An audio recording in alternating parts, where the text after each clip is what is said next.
first Roger Begins with an adventure film set not in the future, but in the past. It's set in the past, all right. That moment in movie history between the introduction of horseback riding and the obsolescence of the brass brassiere, known as sword and sorcery.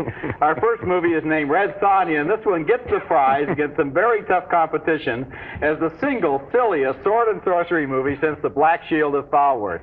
This one is so inept there are times when it's actually fun, especially when the actors struggle through dialogue that sounds like they've already read the Mad Magazine parody of this film. The movie stars Bridget Nelson as Red Sonja, a woman warrior who embarks on a crusade to avenge the terrible deeds done to her by an evil queen. And in this scene, Arnold Schwarzenegger turns up to demonstrate that she'll never walk alone. I will tell the future in your hands, Red Woman. I know my future. You have none.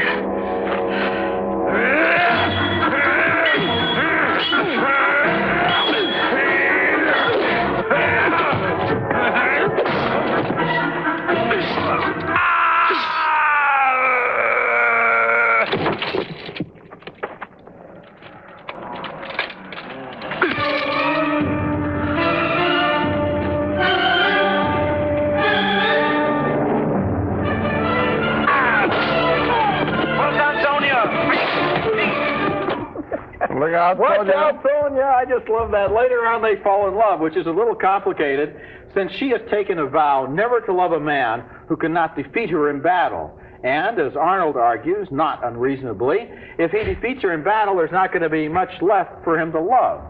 Here's the big confrontation between the two women in the film, Red Sonja and Queen Gedrin, played by Sandel Bergman. You are a fool. We could have ruled the world together. Now I shall rule alone, and you will die for what you did to me. What I did? You slaughtered my parents like cattle. My brother, my sister. Vermin! What were their lives compared to this?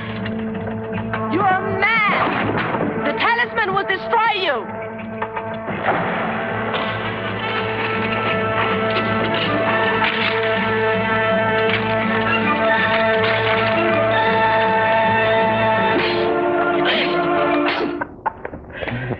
It's been a long time since I've heard a line like, "You're mad, the talisman will destroy you." Meanwhile, they're dropping dirt directly in front of the lens. Exactly. You know, right there. It's inches away from the camera. It's supposed to be falling on them. You know what I saw when I saw that scene?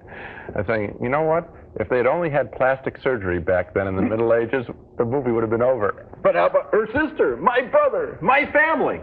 Not only did she wipe out her family, but she also killed her sister and her brother. Yeah, but they were vermin. And that's really going to. There were times during this whole movie when it was so ridiculous that I really did think it might be a satire of sword and sorcery movies, just like Airplane took on Airport. I love that line that they have in the movie. Yeah. If you want to be a great swordsman, you must have a great sword. Very thoughtful. Also, the way the movie respects the single greatest unwritten law of sword and sorcery movies, which is that when the hero is surrounded by 3 dozen enemies, they always come at him one at a time. They get in line, once at a time, so he can pick them off instead of they could all just jump on him and kill him, which, of course, they never do, because then the movie would be over, which would be too much to hope for.